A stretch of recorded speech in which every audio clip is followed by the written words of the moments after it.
दीपावली के बाद आने वाले पावन पर्व गोवर्धन पूजा का आयोजन इस वर्ष भी कोतवाली स्थित दुबे परिवार में बड़े ही श्रद्धा और उत्साह के साथ किया गया। यह परंपरा परिवार में पिछले कई वर्षों से चली आ रही है, जिसे इस बार भी पूरे विधि विधान और उत्सवपूर्ण माहौल में संपन्न किया गया। पूजा स्थल पर गोवर्धन पर्वत का प्रतीकात्मक निर्माण किया गया, जिस पर 56 भोग का भव्य प्रसाद अर्पित किया गया। भक्तों ने पारंपरिक भजनों और आरती के साथ भगवान श्री कृष्ण की पूजा अर्चना की।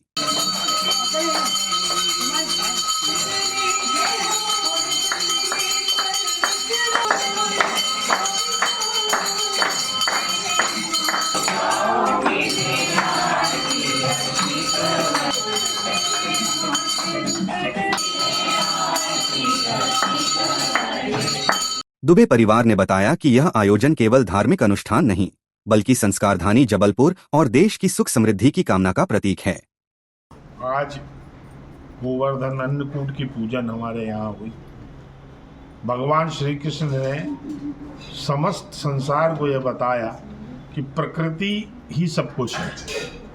इंद्र ने जब कुपित होकर 7 दिन तक लगातार बारिश की, जिससे कि पूरा प्रकृति तहस नहस हुई, तो भगवान ने गिरिराज को अपनी उंगली पर रखकर और समस्त देशवासियों, पूरे वृंदावन वासियों की सुरक्षा की और बताया कि प्रकृति से जुड़ना ही सब कुछ है।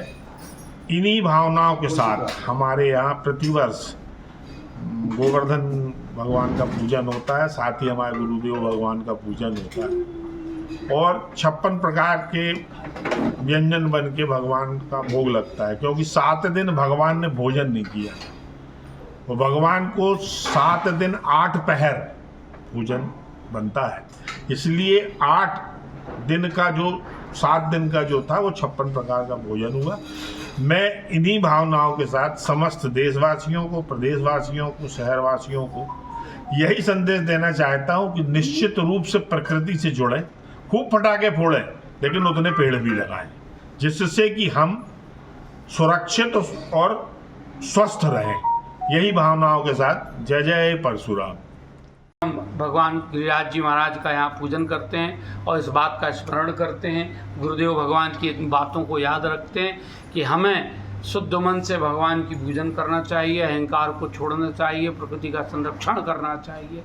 इन्हीं भावनाओं के साथ भगवान गिरिराज जी महाराज का आज पूजन हुआ, जिसमें विभिन्न व्यंजनों का हमने भगवान को भोग लगाया है, गुरुदेव को भोग लगाया है और आशीर्वाद की कामना से हम पूरे संपूर्ण परिवार के साथ यहाँ विराजमान है, भगवान की पूजन कर रहे हैं और यही कामना करते हैं कि पूरे शहर को सुख शांति और समृद्धि का आशीर्वाद हमारे गुरुदेव भगवान दें। हर वर्ष की तरह इस बार भी परिवार और आसपास के श्रद्धालु बड़ी संख्या में शामिल हुए और भगवान गोवर्धन से आशीर्वाद प्राप्त किया। पूजा के पश्चात प्रसाद वितरण किया गया और सभी ने एक दूसरे को गोवर्धन पर्व की शुभकामनाएं दी।